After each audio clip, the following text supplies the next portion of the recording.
que discutia a questão do Campo de Marte, portanto, décadas. Eu falei, a gente podia fazer aqui um encontro de contas.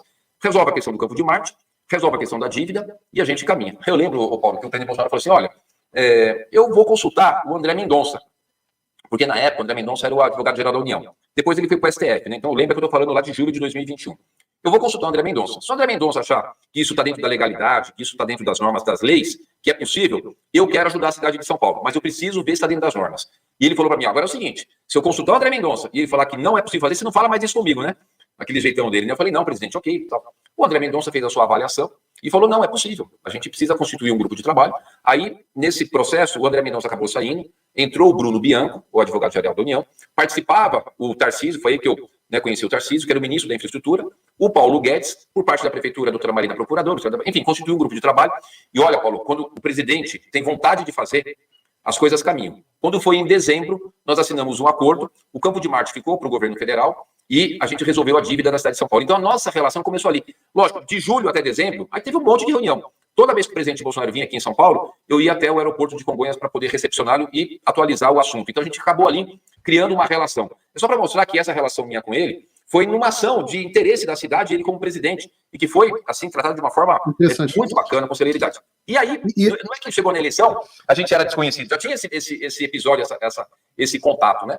E, chegando nas eleições, fui pedir o apoio, sempre batalhei pelo apoio do presidente Bolsonaro, porque a gente tinha, e temos hoje ainda, um grande desafio, Paulo, que é derrotar a extrema-esquerda, com o presidente Lula apoiando, com todo o PT apoiando, e sem querer me estender muito. Aí eu vou terminar de falar, mas só para as pessoas poderem ter um entendimento amplo e maduro do processo.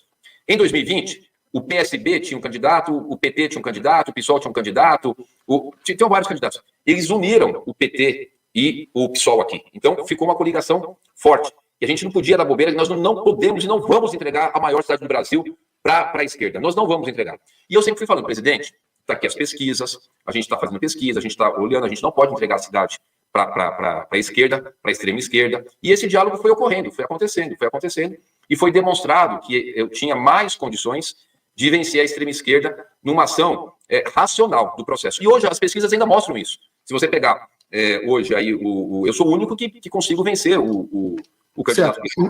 Mas foi uma posição do presidente ou foi uma imposição do Valdemar da Costa Neto ao Jair Bolsonaro? Paulo, o presidente Jair Bolsonaro, até pelo jeito que a gente conhece o estilo dele, jamais aceitaria imposição de ninguém. Isso foi uma construção. Aí o presidente falou assim, olha, eu queria fazer uma sugestão de vice. Falei, presidente, tudo bem, como a gente tem uma grande coligação, a gente pega os nomes e vamos discutir. O PL indicou 5 nomes. Tinha a delegada Raquel Galinatti, a vereadora Sonaira, a vereadora Ruth Costa, o coronel Melo Araújo, tem mais um aqui que agora, nossa senhora, vou perder um voto, que eu não vou lembrar. Bom, tinham 5 candidatos, aí tinha indicação do Republicanos, indicação dos partidos, e as coisas foram afunilando. Um dia, o presidente Bolsonaro foi almoçar comigo junto com o coronel Melo. Aí o presidente Bolsonaro falou, Ricardo, o coronel Melo vai ajudar muito, tem mais segurança. Coronel, vamos reprisar aqui com o Ricardo a sua experiência no CEAGESP. Lá no CEAGESP tinha 70 milhões de dívida, ele resolveu, tinha exploração sexual infantil, organização criminosa, uma corrupção enorme, ele conseguiu resolver tudo aquilo, falou, vai ser um grande nome. Aí, foi tendo declarações de apoio do coronel Melo. Aí o Tarcísio acabou também declarando apoio. E aí as coisas foram sendo construídas e prevaleceu a indicação que eu outro dia encontrei o presidente Bolsonaro, no dia 7. Eu encontrei com ele e falei, presidente, lá no Palácio. Que eu fui para o Palácio para encontrar com ele para ir lá para a Paulista, né? Falei, puxa, o Melo estava do meu lado. Falei, obrigado pela indicação, porque é um cara sensacional, um cara fantástico, um grande parceiro. Então as coisas foram construindo. Tem gente falando, o senhor apoiou o presidente Bolsonaro em 2022, na reeleição dele? Apoiei no segundo turno, mandei, fiz carreata, a gente fez uma série de ações de panfletagem, de campanha, até o Eduardo Bolsonaro postou até um vídeo meu lá, que a gente estava fazendo aquele vota aí, confirma 22 a Bolsonaro, a gente dançando ali com todo mundo de amarelo, fazendo carreata, até tá no... Mas eu fui buscar uma reportagem do G1 de 2022 que diz que o senhor apoiou de fato o governador Tarcísio, mas em relação à disputa presidencial, o senhor optou pela neutralidade. Não, de jeito nenhum. Inclusive, eu estou te contando aqui que o próprio Eduardo Bolsonaro fez uma publicação da nossa carreata. A gente fez campanha de rua, de ir para a rua, de fazer campanha. Senão, por exemplo, então está errada essa reportagem. Reportagem é fake news, tem que mandar lá para o Xandão, o pessoal do Globo, o Wallace Lara, da TV Globo. Não, o que tem aí, deixa eu falar, Paulo, o que acontece é o seguinte, o MDB, ele tomou uma posição aqui de fazer o seguinte, de oficialmente apoiar o Tarcísio e deixar liberado o apoio dos seus filiados ao presidente. Eu optei por apoiar o presidente Bolsonaro. Tinha outras pessoas aqui do MDB que acabaram apoiando o outro candidato, mas o meu posicionamento... Porque não é só falar, né, Paulo? Eu estou te falando assim, de imagens, das minhas ações, de eu fazer campanha, de estar... Mas então, oficialmente, houve o apoio do Ricardo Nunes ao presidente Jair Bolsonaro no segundo turno das eleições de 2022. Lógico, óbvio, Então, fiz carreata, fiz campanha, fiz panfletagem. Então a reportagem é falsa, porque a reportagem diz que ficou neutralidade, optou pela neutralidade em relação à disputa pela presidência. Então, não dá para as duas coisas serem verdadeiras ao mesmo tempo, né? A reportagem e o que o senhor está me dizendo agora. Como eu opto pela fonte primária, né, que eu estou ouvindo diretamente do senhor aqui agora a sua posição, eu tenho que dizer que a reportagem do G1 é falsa. Você concorda? Ela é imprecisa, né? Ela talvez não tenha me acompanhado nas minhas ações de rua, na carreata que eu fiz, nas panfletagens, nos pedidos de voto que a gente desenvolveu na campanha. Então, muito... Olhando para frente, então, prefeito, quem hoje o que ele representa, o Jair Bolsonaro, e se o senhor o apoiaria em uma eventual eleição a presidente em 2026, caso ele recuperasse os direitos políticos dele? Óbvio, com certeza. Até porque eu sou uma pessoa muito grata aos apoios que eu recebo. Eu tenho hoje, evidentemente, o apoio do presidente Jair Bolsonaro, o apoio do governador Tarcísio, o presidente Jair Bolsonaro se tornando elegível, com certeza absoluta. Eu faço questão de falar, porque sempre tem ruído, né? Sempre tem ruído. Com certeza, eu irei apoiar o presidente Jair Bolsonaro, como irei apoiar o governador Tarcísio de Freitas. E nesse tópico, eu gosto dessa questão de fidelidade, etc. Eu queria entender melhor algumas das suas ligações. Qual a ligação que o senhor tem com o ex-presidente Michel Temer e, por exemplo, com o ministro do Supremo Tribunal Federal, Alexandre de Moraes? A minha ligação com o presidente Michel Temer é muito antiga. Eu, lá atrás, né, ele candidato a deputado federal, eu era apoiador, distribuía santinha, essas coisas assim, é do meu partido. Com o Alexandre de Moraes, não tenho relacionamento com o Alexandre de Moraes. Tive com ele... Nós tivemos uma reunião de vários prefeitos no STF uma vez, por conta de uma questão de interesse da cidade, onde teve lá o prefeito do Rio Grande do Sul, prefeito do Rio de Janeiro, prefeito de São Paulo, de Campinas, de vários prefeitos, para discutir um tema que era de interesse da cidade lá no STF. Uma reunião institucional. Não tenho relação, nunca fui na casa, nunca fui na minha casa, a gente não tem nenhuma relação pessoal com o ministro Alexandre de Moraes. Como eu disse, eu sou do Rio, mas eu tenho muitos amigos de São Paulo. São Paulo é uma cidade muito querida para mim, né? Minha família tem uma história muito grande, uma identificação muito grande em São Paulo. Vocês já me homenagearam aí algumas vezes, porque meu bisavô foi comandante da Revolução de 32, né? Muita gente não sabe disso, mas é uma ligação familiar muito grande. Meu avô comandou a Força Pública de São Paulo antes de ser presidente, então, na época Força Pública, né? Agora PM. Então eu tenho uma ligação muito grande com São Paulo e fico observando, às vezes, como se movimenta a elite política de São Paulo, que tem um poder muito grande no Brasil. E eu peguei essa imagem, especificamente, o senhor me corrige se eu estiver errado. Bruno, coloca aí na tela para a gente a imagem. A gente tem, nessa imagem, o deputado Baleia Rossi. Bruno, você está com a imagem aí para a gente?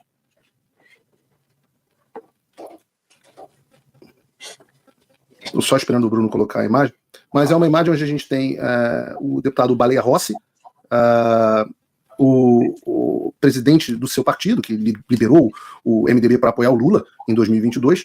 A gente tem o ex-governador Rodrigo Garcia, ex-Dória, muito amigo íntimo, muito próximo do ministro Alexandre de Moraes, e tem um papel importante aí, coordenando parte da sua campanha. Nós temos o ex-presidente Michel Temer. Na mesma foto temos o Temer, que indicou o Alexandre de Moraes. Na mesma foto nós temos o Gilberto Kassab, que é presidente do PSD, o partido do senador Rodrigo Pacheco. É um dos responsáveis por orientar o PSD no Senado a não apoiar o impeachment do ministro Alexandre de Moraes.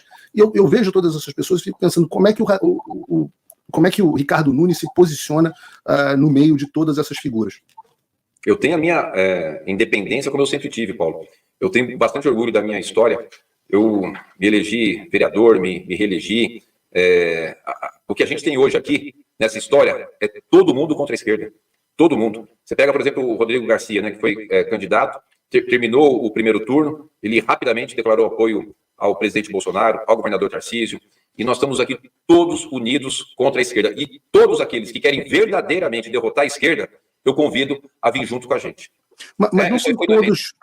não são todos contra a esquerda, prefeito, porque o Rodrigo Garcia é muito próximo do Alexandre de Moraes. O Kassab, por exemplo, está apoiando do partido, né? Do partido está defendendo que o Alexandre de Moraes não sofre impeachment. O Alexandre de Moraes está a 5 votos do necessário para sofrer o impeachment. E hoje o Alexandre de Moraes representa a força mais forte da esquerda no Brasil, muito mais forte do que o próprio presidente Lula. Tem muito mais poder que o presidente Lula e é muito mais é um adversário para a direita e para os conservadores brasileiros muito mais formidável do que o presidente Lula.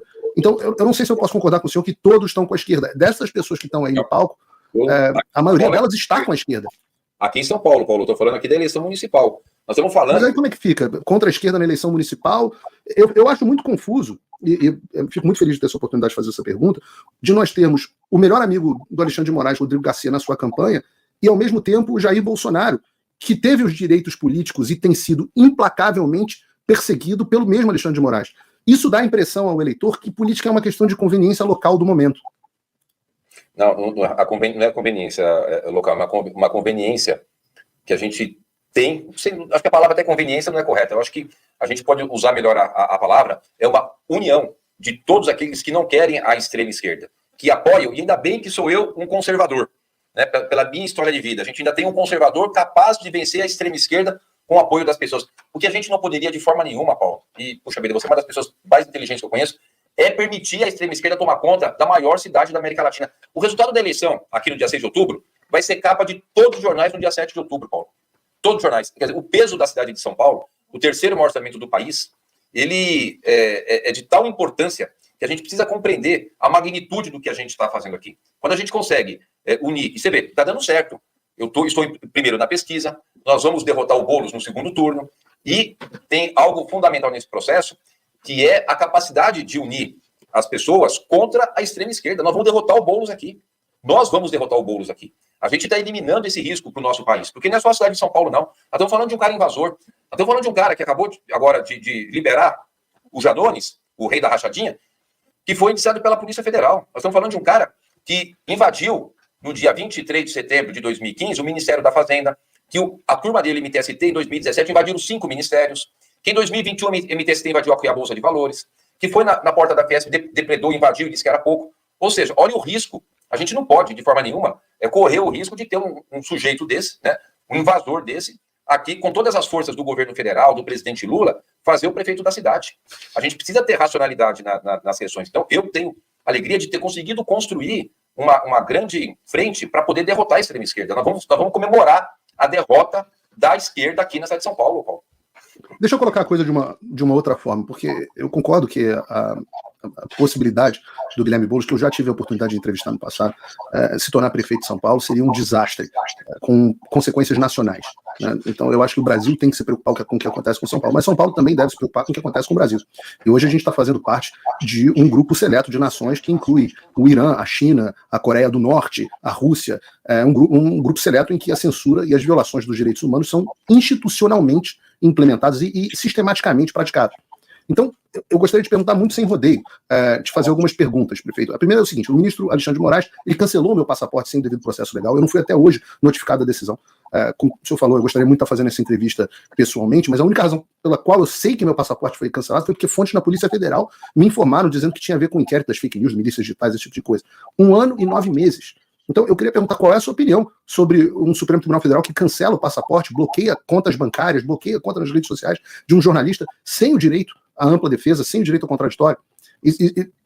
Enfim, se o senhor acha que o ministro Alexandre de Moraes violou a lei e atentou contra os direitos constitucionais que eu tenho ao tomar essas medidas sem o devido processo legal. Ô Paulo, indiscutivelmente, sem o devido processo legal, é absolutamente errado. Pega o caso do Felipe Martins, ficou preso. Olha, eu estou falando do Felipe Martins, que disseram que ele havia saído do país, ele não, estava aqui no Brasil e ficou preso 6 meses. Eu fico imaginando assim, um dia a gente vai morrer, né? Falar assim, então agora você vai ter 6 meses a mais porque te privaram da sua liberdade de forma injusta. Ninguém recupera isso. Ele ficou com o seu direito de liberdade cerceado, ficou preso 6 meses. Olha, eu sei que o seu caso é muito grave, mas eu tô querendo... O do Felipe é mais grave. Estamos alinhados. Para deixar claro... Então o senhor concorda que o Alexandre de Moraes abusou do poder dele? É lógico, porque todas as provas, a imprensa foi trazendo todas as provas de que ele estava aqui, que ele comprou do iFood, a localização do celular, ou seja, e ele preso 6 meses da sua vida. Poxa vida, o que eu não quero para mim, eu não quero para ninguém, eu não quero para os meus filhos, não quero para nenhum brasileiro, o direito à liberdade. Nem para o Boulos. E nem para Não, para o Boulos tem que valer o Estado de Direito, né? Para o Lula, para todos. Não, Estado de Direito sim. Estado de Direito sim. O que eu estou falando é o seguinte, por que eu fiz esse comentário com você? Eu falei aqui que no dia 23 de setembro de 2015, o Boulos invadiu o Ministério da Fazenda, estava em cima da mesa, depredando tudo, né? E foi o que fizeram com as pessoas lá no 8 de janeiro. E dando para essas pessoas penas altíssimas. E o Boulos não cumpriu um dia de pena.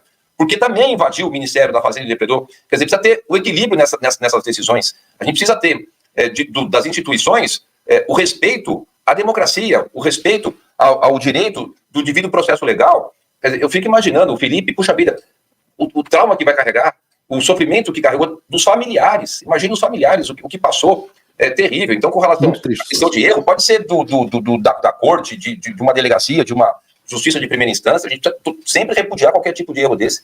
Né? Eu iniciei, Paulo, sendo solidário a você. Quer dizer, poxa vida, como é que você não pode no seu país, cara? Meu Deus. Mas a minha pergunta, então, é, partindo desse pressuposto, que o senhor acha que o ministro Alexandre de Moraes abusou do poder e violou a lei, qual que deve ser a punição para um agente público que abusa do poder e viola a lei?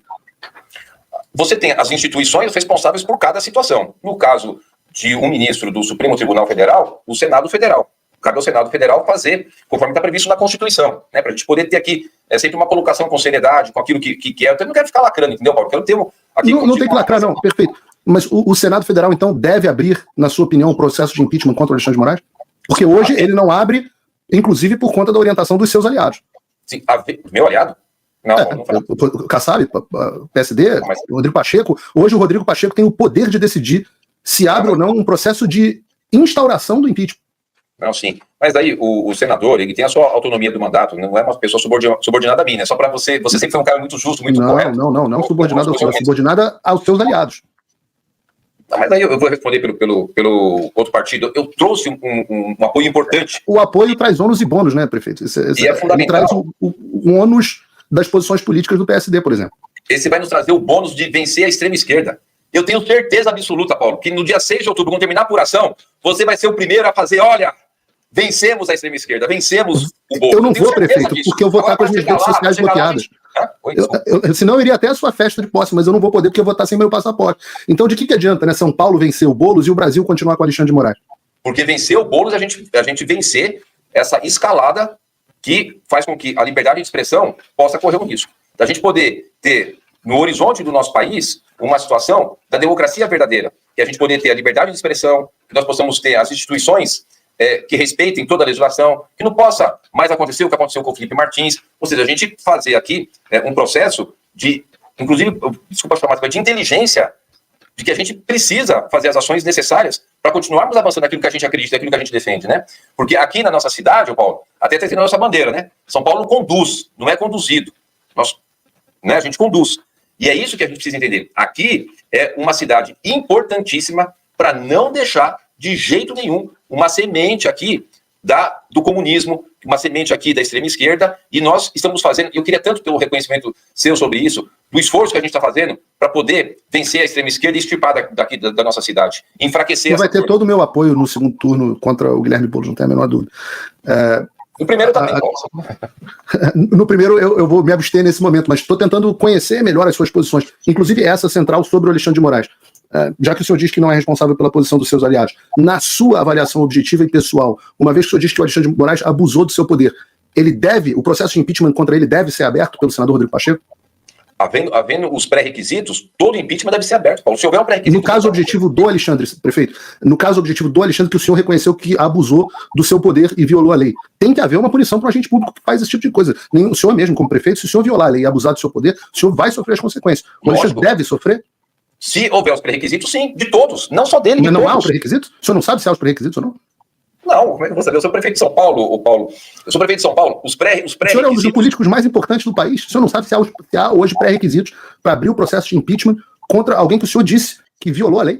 Então, objetivamente, havendo os pré-requisitos, evidentemente sim, contra todos. Contra todos. Qualquer um que transgrida e que utilize da sua função para transgredir a legislação, ele tem que sofrer esse processo. O que acontece? O que tem de objetivo para você pegar qual que é o meu posicionamento? Eu já falei isso e vou repetir aqui. A matéria que a Folha de São Paulo traz, ela é gravíssima. Gravíssima. Agora, a gente precisa ter responsabilidade de dizer o seguinte, olha, é gravíssima, estão lá, uma matéria jornalística. Se aquilo que está na matéria, porque nem tudo que está na matéria é verdade, né? Aquilo é gravíssimo. Se aquilo for comprovado e tem um processo legal para isso, a gente não pode pular etapa e ter responsabilidade de colocar as questões, até para não perder a credibilidade. Mas para isso é que é feita a abertura do processo. Se aquilo for verdade e está definido nos pré-requisitos, obviamente que sim. Mas nós estamos discutindo, repare que eu fiz uma pergunta muito precisa com as minhas palavras, prefeito. Eu não perguntei se o senhor acha que o Alexandre de Moraes deve sofrer o impeachment. Eu perguntei se o processo contra ele deve ser aberto. E uma vez aberto o processo no Senado, ele tem direito a algo que eu não tive, que é o devido processo legal e ampla defesa dentro do Senado. E eu volto a repetir a pergunta, deve ser aberto o processo de impeachment contra o Alexandre de Moraes? Paulo, já falei, vou reafirmar aqui. Havendo os pré-requisitos, sim, com certeza absoluta. E o senhor não sabe se há os pré-requisitos? O que eu tenho de conhecimento é o que trouxe a imprensa, que é a matéria da Folha de São Paulo. E eu estou sendo muito. Mas no meu caso, da violação, por exemplo, dos meus prerrogativas, ou do Felipe Martins, ou de outras pessoas, como as pessoas do 8 de janeiro, pessoas que passaram por situações gravíssimas. Nós temos o caso da senhora Débora Rodrigues dos Santos, mãe de 2 crianças, ré no STF, ficou 420 dias presa, sem ser denunciada, sem oferecer risco à sociedade, pelo crime hediondo de escrever "perdeu o mané" numa estátua com um batom. O batom é um absurdo. Absurdo. Então, deve haver. Tá aí o caso dessa senhora, é muito comovente para mim. Não há alguma dúvida de se há os pré-requisitos para uma abertura de processo, porque é uma posição muito branda, prefeito. O país inteiro. O senhor estava no 7 de setembro na sua cidade. Linda, o povo brasileiro se manifestando pelo impeachment do Alexandre. O senhor estava lá, ao lado do presidente Bolsonaro. O senhor, naquela ocasião, o senhor ainda tem dúvida de se há os pré-requisitos? Não, eu não estou questionando se há os pré-requisitos. Eu só estou falando assim, como eu não fiz análise, eu falei aqui até, quando eu comentou do seu caso, do Felipe. Eu falei, olha que absurdo, porque aquilo ali já foi comprovado. Então, se esse é o pré-requisito, por exemplo, então está posto o pré-requisito. Eu estou dizendo muito claramente, Paulo, havendo pré-requisito, obviamente, tem que ser aberto o processo e vai correr todo o processo legal de defesa, da contra-argumentação. Isso não tem, da minha parte, nenhum tipo de escusa em ser muito claro sobre essa questão, né? Porque o senhor, num dado momento, disse categoricamente que era contra o impeachment do Alexandre de Moraes. Essa segunda matéria do Valor Econômico, pode botar para a gente aí, Bruno? A matéria do Valor Econômico. O senhor também o senhor era contra o impeachment, agora está sendo favorável, mudou a sua posição a respeito do assunto? Não, de jeito nenhum. De quanto é isso aí? A matéria é de... Tira a setinha aí para mim, Bruno.